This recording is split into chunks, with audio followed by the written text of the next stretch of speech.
Support for Radio Friends comes from La Brunerie Financial, where they work to ensure a lifetime of financial security for people from all walks of life, from investment services to retirement plans. If you're looking for a trustworthy company that has the experience and knowledge to put your interests first, contact La Brunerie Financial, a community-based investment counseling firm since 1966.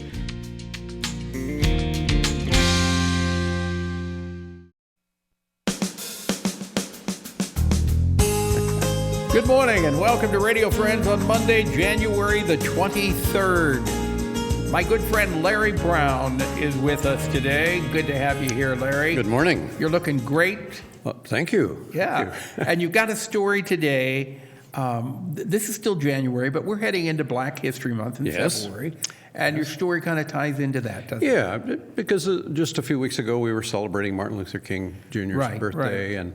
And as we go into it, I thought, and I want to make a connection to Missouri, too. To national issues in Missouri have been interrelated when it comes to race relations, and it's a story about that, too. Okay, so what's the name of the story? Well, I'm going to call it Grasping Freedom. Okay, so here's Larry Brown, Grasping Freedom. Well, let me share with you first. I'm going to read this quotation, and this is on a bronze plaque, and it reads, "Freedom's Memorial. In grateful memory of Abraham Lincoln, this monument was erected by the Western Sanitary Commission of St. Louis, Missouri, with funds contributed solely by emancipated citizens of the U.S. declared free by his proclamation January 1, A.D. 1863. The first contribution was made by Charlotte Scott, a freed woman of Virginia, and consecrated by her suggestion and request on the day she heard of President Lincoln's death," unquote. Now, Travis, if you'd put up a picture of that monument, there we go.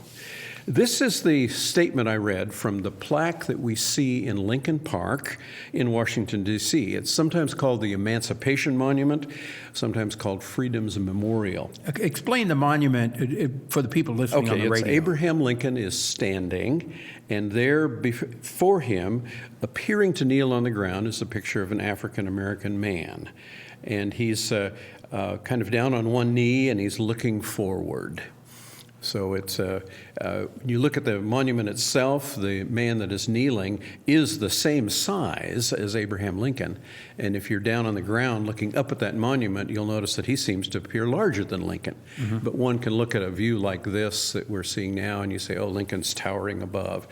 Well, this was dedicated August 14th, 1876, on the 11th anniversary of Lincoln's assassination. And it was a tremendous event. There were thousands of people who came. The U.S. President, Secretary of State, Frederick Douglass delivered the address of that day. And it was so important because of how that monument came to be. And that's the complexity of this story. On what I read, on the plaque, it mentions Charlotte Scott. She was an enslaved woman owned by a family in Virginia, but early in the war, since her owner was a Union sympathizer, had to move across the river into Ohio, Marietta, Ohio. And then he freed her, but employed her. And she then was earning her own income, although staying with the same family. And when heard of the assassination of Lincoln, she said, we've got to build a memorial to this guy. Well, she said, I will give $5 to start a fundraising campaign for this memorial. She gave the $5 to her pastor, who said, I'll publicize this, we'll collect some more money.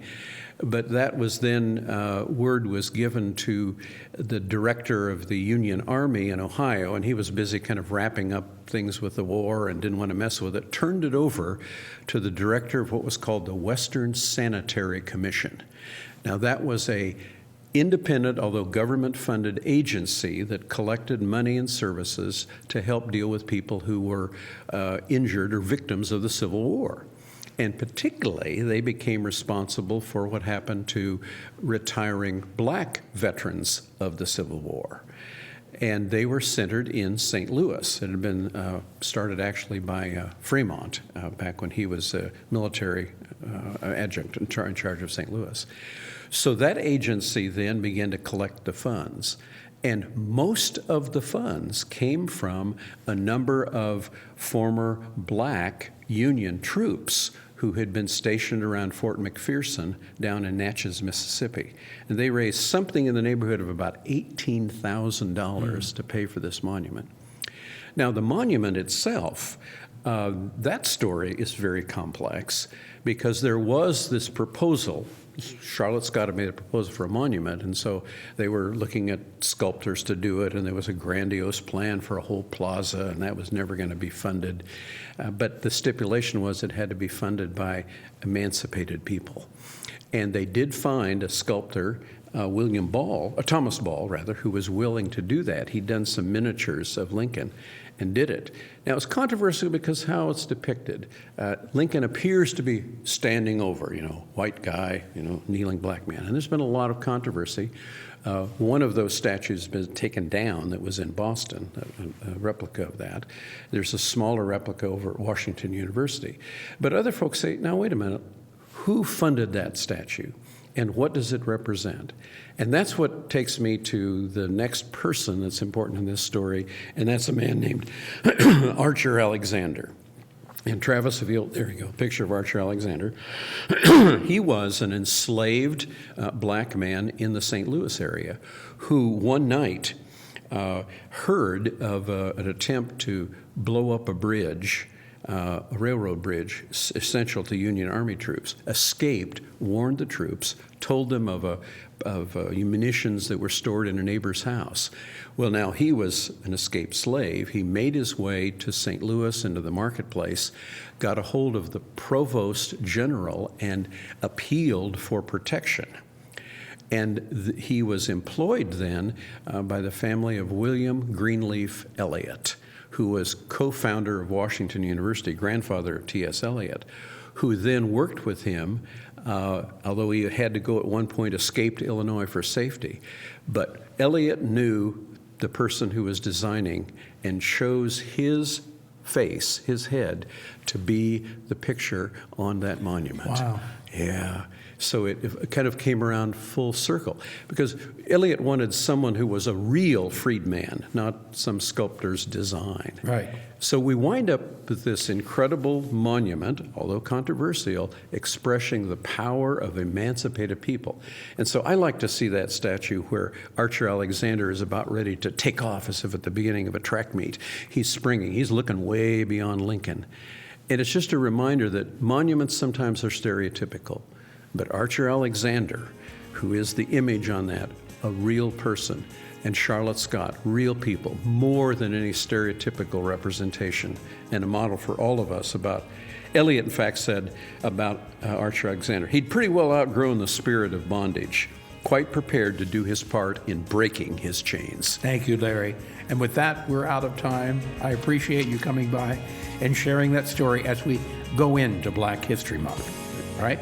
Have yourself a nice day. Bye-bye. Thank you.